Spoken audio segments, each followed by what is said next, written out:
Thank you so much भाई जिसने शुरुआत में मेरे चैनल को सब्सक्राइब करके बूस्ट दिया था। यूट्यूब प्रोग्राम करके कुछ होता है, पार्टनर प्रोग्राम करके वो हो गया भाई, एक्टिवेट हो गया वाला। सही है, थैंक्स भाई। और ये बाकी का एपिसोड है।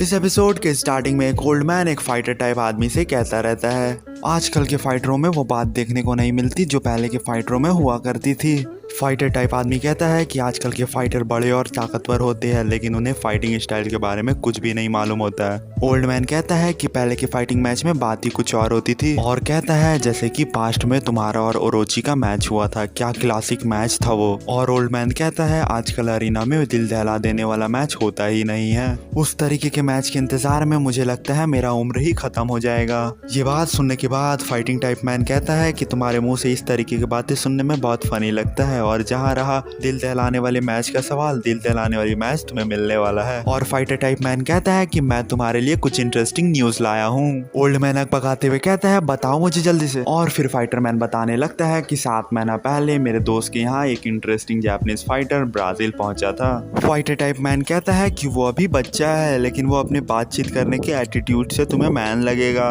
और चौंकने की बात यह है कि वो युजिरो का लड़का है। ओल्ड मैन बढ़िया से चौंक जाता और कहता क्या? फाइटर टाइप आदमी कहता है क्या ओल्ड मैन तुम्हें मालूम भी नहीं था युजिरो का बेटा भी है? ओल्ड मैन कहता सही में मुझे कोई आइडिया नहीं था युजिरो का कोई बेटा भी है। फाइटर टाइप आदमी ओल्ड मैन से कहता है कि तुम्हें अपने फाइटरों के प्राइवेट लाइफ के बारे में मालूम भी क्यों होगा।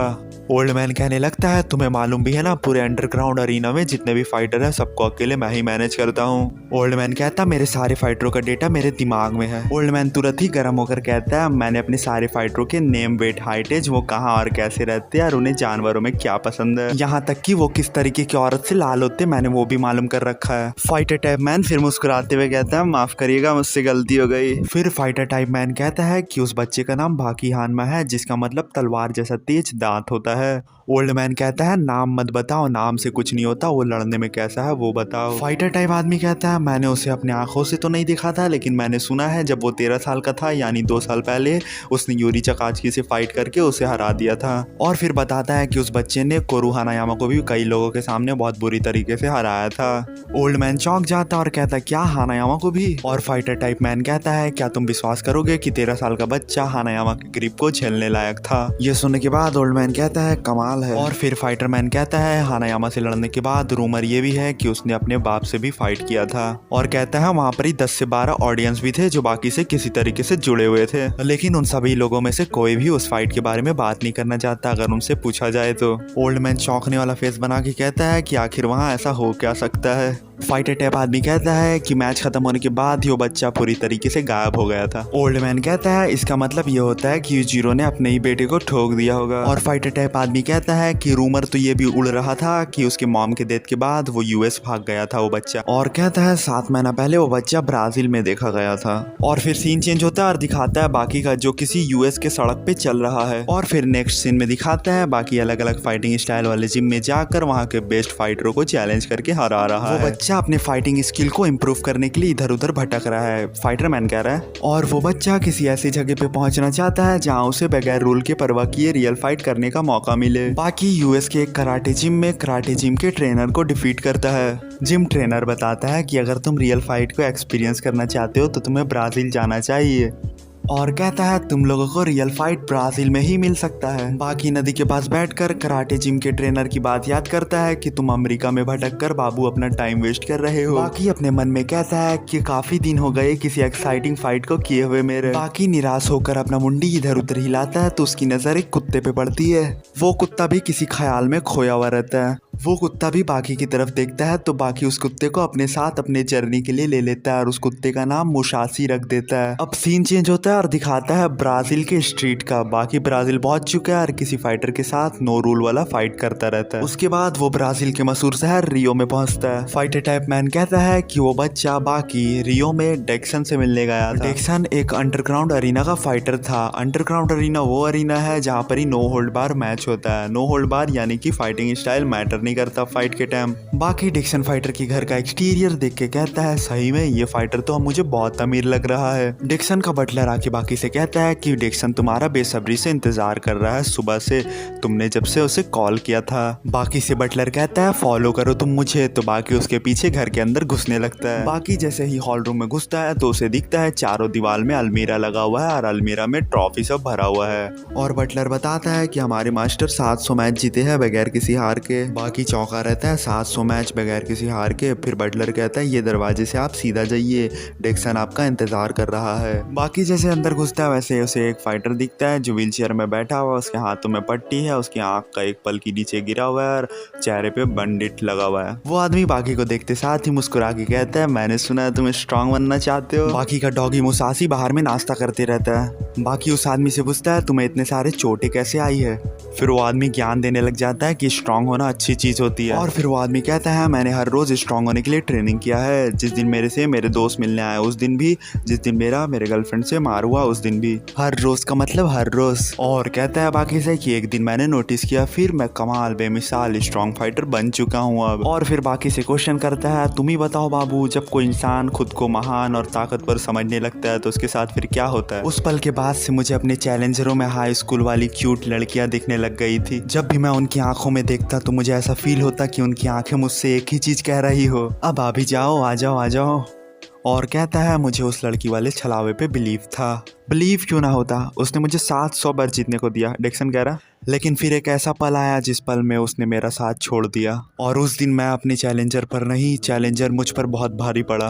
उस दिन मैं बहुत बुरी तरीके से घायल हो गया और मैंने एक पल में अपना सारा स्ट्रेंथ खो दिया। डिक्सन कहता है अगर तुम फेमस और अमीर होना चाहते हो तो रह जाओ ब्राजील में ही, यहाँ पर होने वाले लीग को तुम आराम से जीत सकते हो। और फिर डिक्सन बताने लग जाता है जहाँ से वो पिटा के आया है, एक बहुत ही ज्यादा अनबिलीवेबल फाइटिंग अरीना जहाँ मैं पहली बार हारा, अंडरग्राउंड अरीना जहाँ पर सिर्फ ताकतवर लोग जमा होते हैं। और फिर डिक्सन कहता है अगर तुम्हें स्ट्रॉन्गर फाइटर से फाइट करना है तो तुम्हें वापस टोक्यो जाना पड़ेगा, वहाँ पर एक अंडरग्राउंड अरीना है जहाँ पर पूरी दुनिया से ताकतवर लोग जाकर जमा होते हैं और उस फाइटिंग प्लेस को होली लैंड कहते हैं फाइटिंग का। और कहता है वहाँ के फाइटर बहुत ज़्यादा ही पावरफुल थे, उन लोगों के पावर के सामने मेरा पावर बच्चा लग रहा था। बाकी सुन के चौंक जाता है टोक्यो में है क्योंकि बाकी टोक्यो ही में रहता है। जैक्सन बाकी के सामने जाता है और बाकी को लपक के चौक में डाल देता है और बाकी से कहता है स्ट्रांग बनने के लिए तुम्हारा हर कुछ तुमसे छीन लिया जाएगा, तुम्हारा फैमिली जो तुमने बनाया है, इतने दिनों की मेहनत करके तुमने जो ये फिजिक बनाया है, तुम्हारा बदन हाथ इतना टूटेगा कि तुम्हारा इलाज में ही सारा पैसा चला जाएगा। वहाँ पर ही बैटल हारने का मतलब जिंदगी से भी हारना हो जाता है। और लास्ट में कहता है क्या तुम्हें समझ भी आता है स्ट्रांग होने का मतलब क्या होता है बच्चे। बाकी उसका कलच को अपने हाथ से टान के बड़ी आराम से खोल लेता है और उससे कहता है तुमने क्या कहा, सारे स्ट्रांग फाइटर वहीं इकट्ठा होते हैं। बाकी अपने मन में कहता है इसका मतलब ये हुआ कि फ्यूचर में मैं वहाँ यूजीरो को भी देख पाऊंगा। और बाकी डिक्सन से पूछता है कि मुझे अंडरग्राउंड अरीना का फाइटर बनने के लिए किससे मिलना पड़ेगा।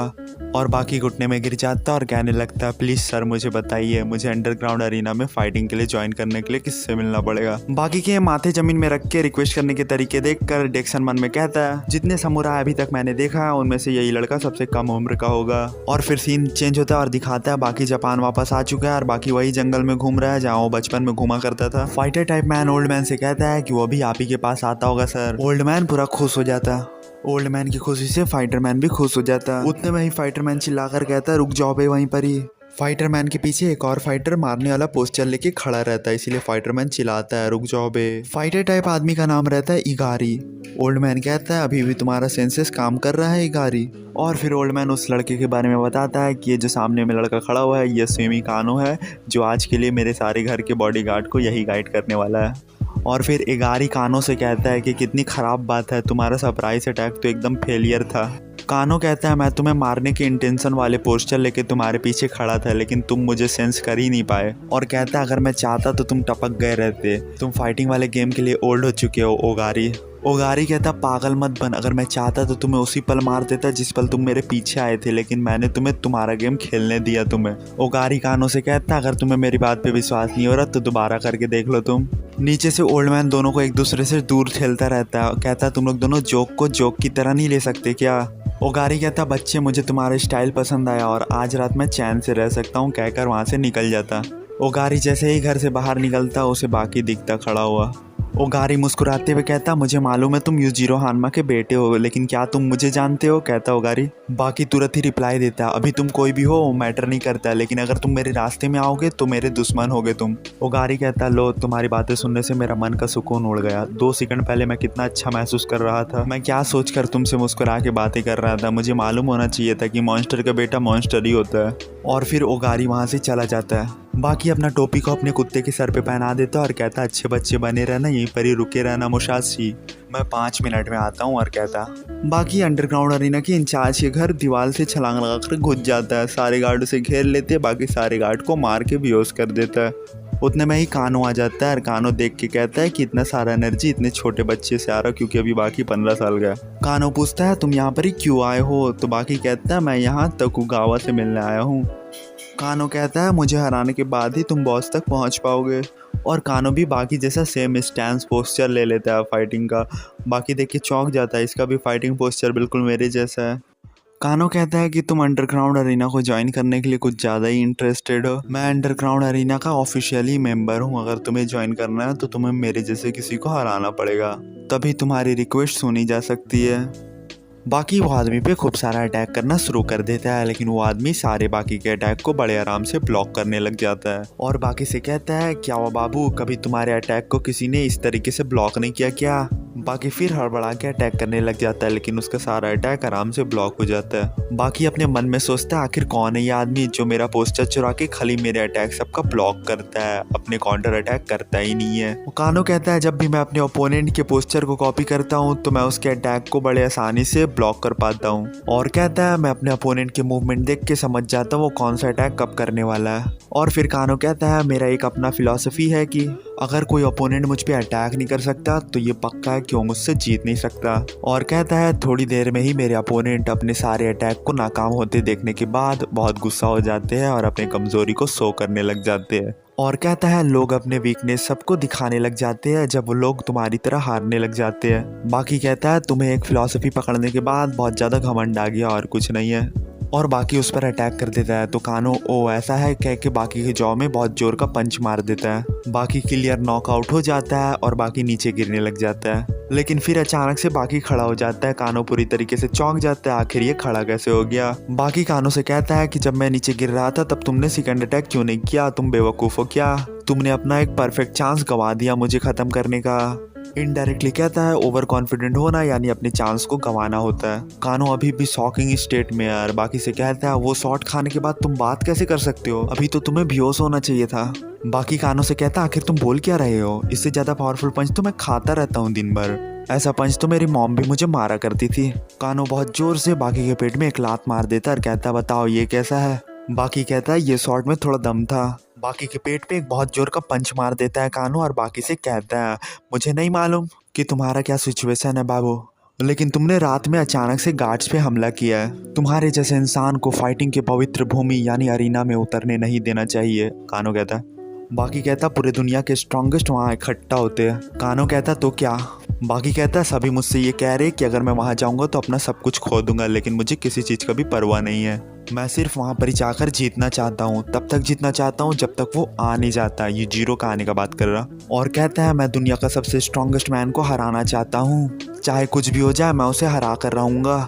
कानो बाकी से कहता है, सही हूँ बच्चे, तुम में कुछ है या तुम कुछ हो। तुम्हारे लड़ने की हिम्मत और बैटल करने की इच्छा दोनों ही काबिल तारीफ है बच्चे। और कहता है, चाहे जो भी हो जाए, अगर तुम मुझे हरा नहीं पाओगे तो तुम्हें आगे बढ़ने का मौका नहीं मिलने वाला। बाकी कहता, हाँ मुझे तुम्हें जल्दी हराने में खुशी होगी, मैं तुम्हारे साथ और यहाँ खड़ा नहीं रह सकता। कानो एक पंच करता लेकिन बाकी डॉज करता और फिर बाकी कानो से कहता, तुम सही में अरीना ही की फाइटर हो ना? तुम्हारा डिफेंस तो सही है लेकिन तुम्हारा ऑफेंस एकदम फालतू है। कानो अकबका के बाकी को पंच मारने जाता, बाकी उसके पंच में घूम के उसके जॉ में अपने नी से एक लात मारता। कानो का दांत टूट जाता, फिर बाकी कानो का हाथ को ऐट के हाथ को तोड़ देता। बाकी दरवाजे के पास जाता और इज्जत से रिस्पेक्टफुल अंदाज में बैठ जाता और कहता, मुझे मालूम है सर आप यहीं पर ही है, और मुझे ये भी मालूम है सर जिस तरीके से मैं आपके प्रॉपर्टी में घुसा हूँ वो बहुत ही गलत तरीका था। खुद को प्रूफ करने के लिए आपके सारे गार्ड्स को मारना, इस तरीके का आइडिया सोचना, लेकिन मैं कुछ नहीं कर सकता सर, मैं इसी तरीके से बड़ा हुआ हूँ। और चिल्लाकर कहता है, यही तरीका मुझे सबसे सही लगा सर। उतने में ही ओल्ड मैन गेट घसा के निकलता है और देखता है बाकी घुटने में बैठा हुआ है, जितने सारे उसके गार्ड थे सभी पिटाए पीछे पड़े हुए हैं। बाकी से बाकी का नाम पूछता है, बाकी अपना नाम बताता है। फिर ओल्ड मैन बाकी को बताता है कि तुमने जिस फाइटर को भी हराया है वो कोई नॉर्मल फाइटर नहीं था, वो सी लीग का फाइटर था। और बाकी को ऑफर करता है कि मैं तुम्हें उसकी जगह सी लीग से लड़ने का मौका दूंगा। और ओल्ड मैन कहता है मैं तुम्हें खुशी से होली लैंड में वेलकम करूंगा। बाकी पूछता है ये होली लैंड है किधर आखिर, कि एक जगह जो तुम्हें ज़रूर सरप्राइज करेगा। और फिर वो इसी के हाउस के बगल वाला स्टेडियम का दिखाता है। यहाँ तक देखने के लिए भाई थैंक यू सो मच। और यहाँ तक किसी ने देखा है तो thank you so much, thank you so much.